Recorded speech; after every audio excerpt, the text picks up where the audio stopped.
Good morning, Caulfield Guineas Day. I'm going to go through the card as briefly as I can, starting in race 1. Nels Murphy, not a superstar by any stretch of the imagination, but very, very honest and gets a winnable race here.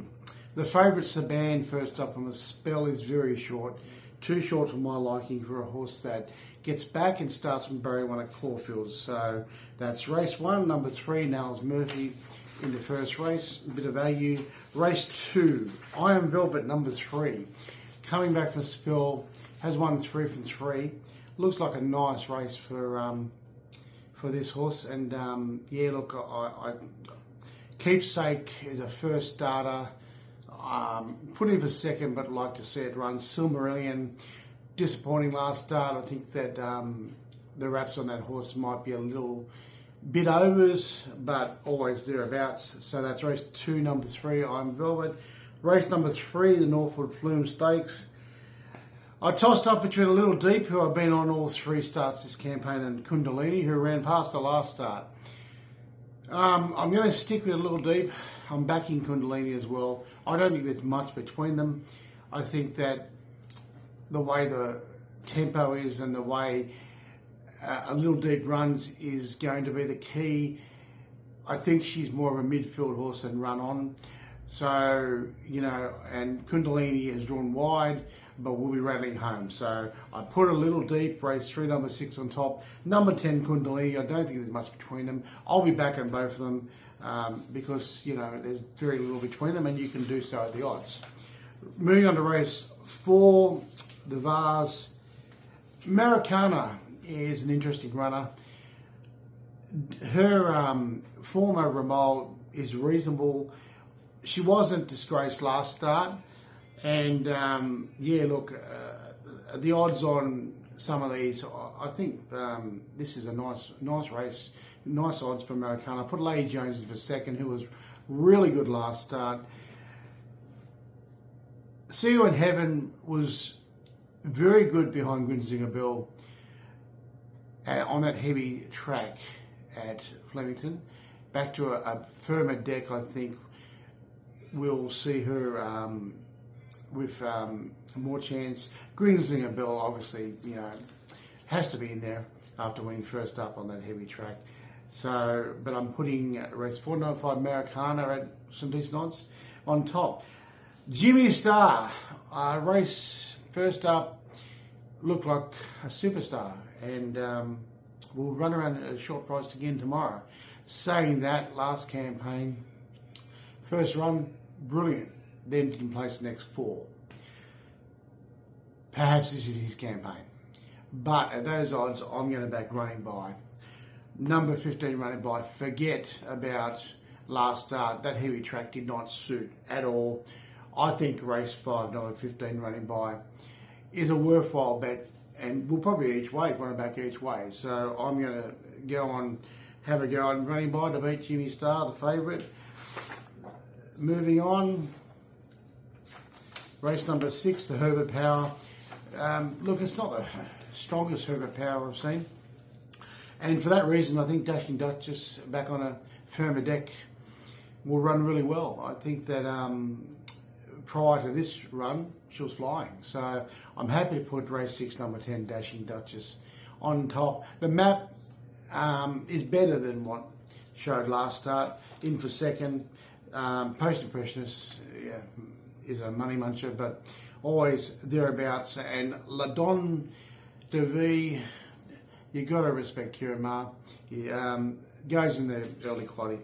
So that's race 6, number 10, Dashing Duchess on top. Race 7, the Might and Power. Look, so many people want to pot Mr. Brightside. And not because Pride of Jenny in the race, it's because Deny Knowledge is. Because Deny Knowledge will do a Pride of Jenny or try, which will fail. I'm not worried about 2,000 metres. Went within a pimple of winning a Cox Plate against a world-class horse. I mean, forget about where he hasn't won over 2,000 metres. Bigger, stronger, older horse now. I still think will win the Cox Plate, personally, unless Broadsiding is in there and possibly on that lightweight wins. But I'm at Mr. Brightside. I can't see a tissue beating Mr. Brightside tomorrow. So short, but I think it's winning. The Caulfield Guineas, I tried to get broadsiding beaten, but when I go back to that Brisbane win over a mile, Jojo Atkins, I mean, wow. And what he did at Sydney, first up, I think broadsiding wins. The only possible danger to the horse is a really, really slow tempo, which Evaporate will try and do. And then in that situation, I think Angel Capital is the only one who could possibly beat him. But broadsiding, short, but I think I can't see them beating broadsiding. I really can't. Looks the real deal. Race number 9, the Scalacci. Interesting race. Morning Star, Recommendation, both been going well this campaign. Kalos was very close to Recommendation in a small field recently. And then the 3-year-old filly, Bellatrix Star, she ran time and she's got no weight here. I want to put her on top, but I just can't. For that reason, I'm actually putting Kalos on top. I think that the race will suit Kalos and Bellatrix Star. I think they'll both be suited by the pace. And I put Kalos on top. That's race 9, number 4 Kalos. Number 9 Bellatrix Star, probably a second bet. I might have a few dollars on Bellatrix Star. Recommendation, Mornington Glory. The 4 of them, I think, just tick the boxes for the first 4 on trifecta. So if you're playing the exotics, I'd just be putting 2, 3, 4, 9 in. And race number 10, Another Will. Look, you can't knock what he's done. I mean, that win first up was something else. But I think Desert Lightning, especially on the weights, I think can beat Another Will. I think Desert Lightning will be in front of Another Will, and I think that could be the key. Unless there is an absolute crazy tempo, then Another Will could come over the top. But I'm going to back Desert Lightning at odds to beat Another Will. Antenna looks the only other chance, but Antenna just doesn't win. That's the only problem there. Look, I made my value bet, race 1, number 3, Niles Murphy. My best bet, I'm looking to multi. I think Mr. Brightside into broadsiding for the win, and Desert Lightning in the last race for the place. Getting about $5.45 of the multi. That's my best bet. My quality numbers, I'm standing out Mr. Brightside. Then I'm taking 1, 3, 4, 2, 3, 4, 9, and then 1, 3, 4 again. So, as always, gamble responsibly. Good punting.